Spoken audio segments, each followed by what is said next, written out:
Good afternoon, Sean here from Mountains Garage. It's Friday afternoon.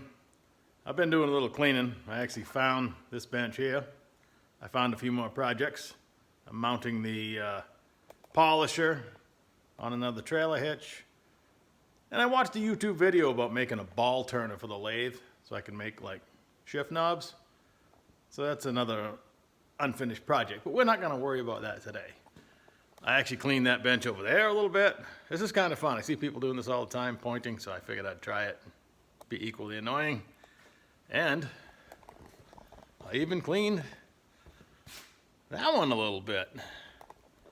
But the main purpose was to clean out around the Model A, because I promised I'd work on it.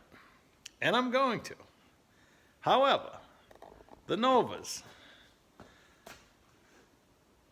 the gold one I just brought home, it's not in a good position, and as I'm cleaning up around the Model A and trying to clean the shop, I am tripping over Nova parts that belong on that car. Logically, I'd be smarter to put them on, and once you start, taking little bites of the project, it'll probably go along faster, and you really need to inventory what I have and don't have.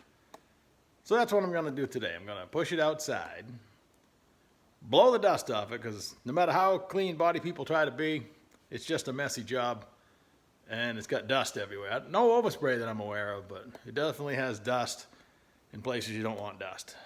So, blow it off, hose it off, whatever I gotta do, bring it in on the lift. I'm gonna start in the back, because I have a new rear bumper and brackets. I got emblems, dual trunk lock. I just bought some trunk spatter paint. This is fun. And some weather strip adhesive. Now I bought yellow. I hate weather strip adhesive because it makes a mess. Black seems to be worse, so I bought yellow. I wish there was clear. Maybe there is. My choices today were yellow or black. I ordered it from my local pot store, and it was here within like 10 minutes. That's pretty awesome. I live in the woods. That's pretty good. So let's roll it out. I was just reminiscing when I dragged the Nova home, the 71, the one we're going to work on today. I had loaded it off the trailer backwards into this bay. And a few days later, I wanted to put it over on the far lift. And it had a motor and transmission and didn't run. I pushed it outside somehow and coasted it back in over there. I have no idea how I did it. And I remember thinking to myself, I didn't even have to get the winch out. It came right inside.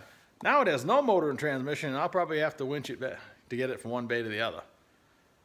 So we're gonna need to work on that too, because I don't want to be pushing everywhere I go. I'd much rather drive it.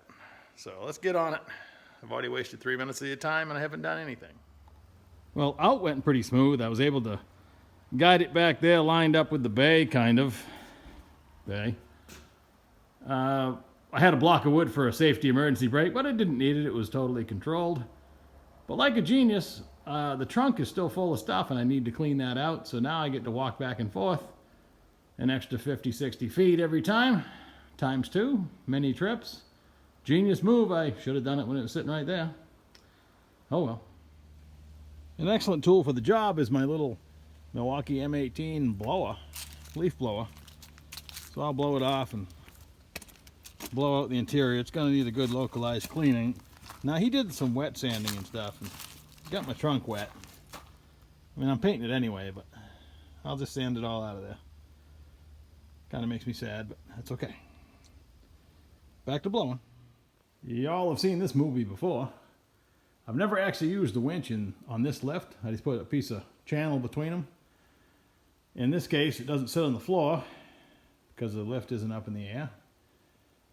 And those posts sit further ahead than this one, so I may fail. I'm going to get most of the way and may have to reset. But like I said, you all seen this movie before. I won't waste your time. Well, I had to reset the winch once, but we got her in there. Now let's put it up in the lift and see what's underneath. Give you a good look at it. These wheels and tires will not be staying. Well, we'll get into that more in depth. I have matching rear wheels with the actual rear tires I'm going to run that match the front. 14's in the front, 15's in the back, but that's not a deal breaker. The problem is I want black wheels, and those are really nice chrome wheels. Do I paint them? Do I do the just the hubcap black. I haven't decided yet. But let's get her up in the air. While setting the lift under it, I usually like to run the tallest spacer I can, so there's not a lot of gap when you start jacking up. And then I realize there's no motor and transmission in it, so if I use this adapter, I'll have to use a floor jack to get it back off the lift. I avoided that one.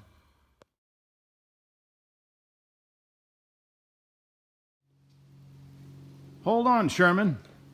We've entered the Wayback Machine. We've gone back to 1971. You just went down to your local Chevy dealer, bought yourself a 307 TH350 10-bolt Nova, came home, pulled the powertrain out of it, and now you're going to hop it up. What I loved about this car, from the first time I saw it, is it was this clean. It was so ugly on the outside. That cream colored, all beat to hell. But underneath, dusty. She's beautiful.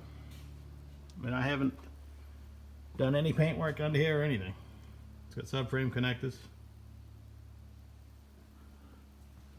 A decent exhaust. It sounded really good even with the 307. It's got an H-pipe.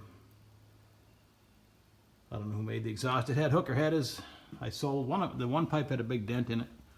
That's why it didn't really hurt my feelings to sell them that much, and I wasn't sure at the time what I was going to put for a motor in it. But yeah, she still needs work here and there. You have to go over everything anybody's ever done. But it's got good bones. I had already put a 9-inch in it. Currently 350 with a track lock. That's coming out. I'll put a 350 with a Detroit locker in it. The housing I actually got, my brother gave it to me. It was a Grand National style housing with the full floater ends that I cut off. I actually widened it because it was too short after I did that. And I'm semi-happy with it. Kind of. I don't know. I might start over. I made the mistake and I'll never do it again.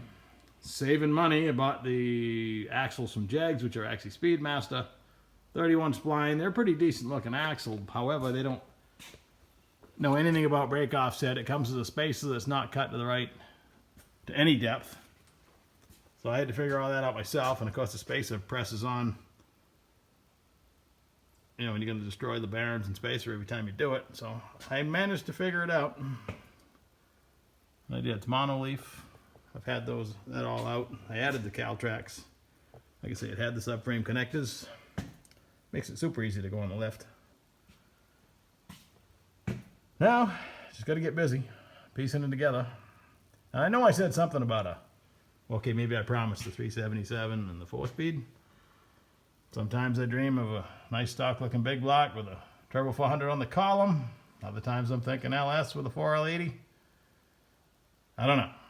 I'm wishy-washy. I sit here and dream about it, which is kind of fun. I mean, that's what it's all about.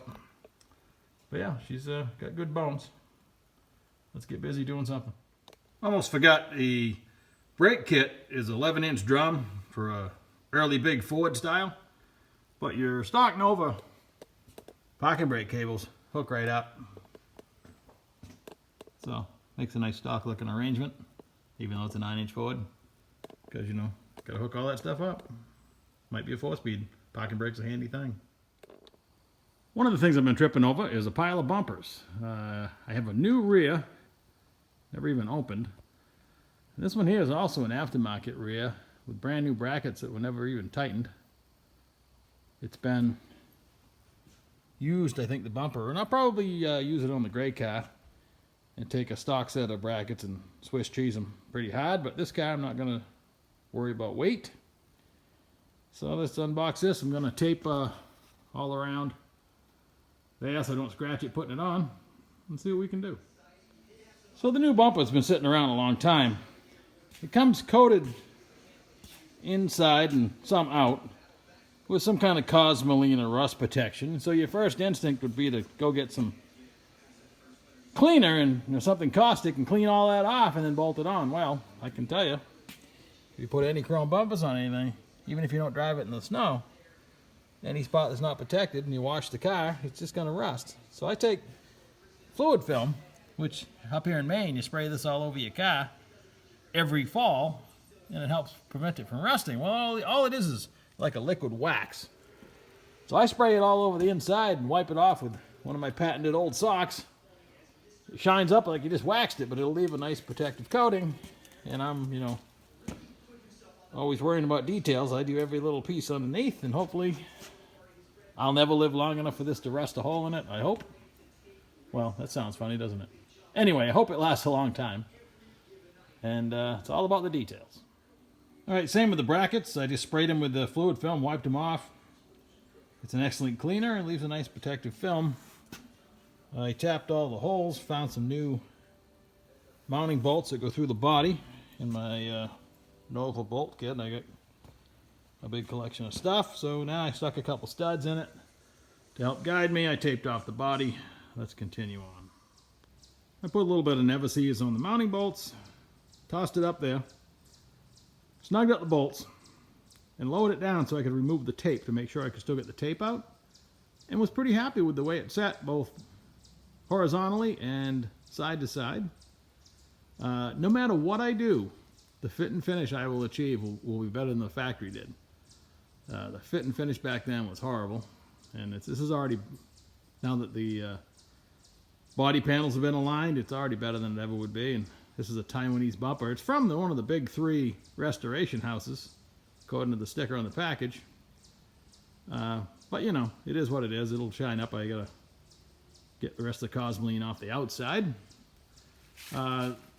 When they built this car, and you'll find on a lot of Novas, if you fill the wheel well full of tire, it's closer by about a ½ inch on one side than the other. I corrected that when I put the rear end in. I set it on the perches and center the tire and the wheel well opening, and then go ahead and weld the perches on. Otherwise, it's offset to one side, and it's a pain. The master jig, and I read this on a Nova forum. I didn't come up with this on my own. That they're all built crooked, just a little bit. It's close enough back then, and that continued well into the late '80s. And they really, GM and Dodge and Ford had to improve their quality to keep up with the imports. That's just a fact, and they have. The cars built nowadays are definitely better on fit and finish. So this is a project I actually completed. I didn't know how far I'd get today. I just wanted to get a look under it and move it from the other bay over to here. Start picking through some parts, and it's a good place to start. I still need to do the plate bracket and the license plate light. I gotta find it, clean it up and install it. But I'm gonna keep knocking out one thing at a time.